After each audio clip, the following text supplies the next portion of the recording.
मो स्त्री को धरी मु चलिली ए अंबर नारी चोर ये होची मो माई को भिकारी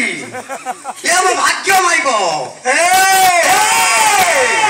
तो भली मांकड़ मुहा को एही बड़ी सुंदर स्त्री आवश्यक नहीं ए अंबर नारी चोर माया भी हमर तो मो माई को चोरै न जो ओ दादा छाड़ी नहीं एही बड़ी सुंदर स्त्री तो बोले मांकड़ को चोचन हुए वो यदि तांको विवाह करी अंकर बाटरानी करी रखिबी और अब्बडो नारी तो मोर अरे सुंदर माई को तू नहीं जबो सियाची मो स्त्री तू रखिरो मोर मो माई को रखि पाइबनी तो एई वाली स्त्री चोचन हुए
आज्ञा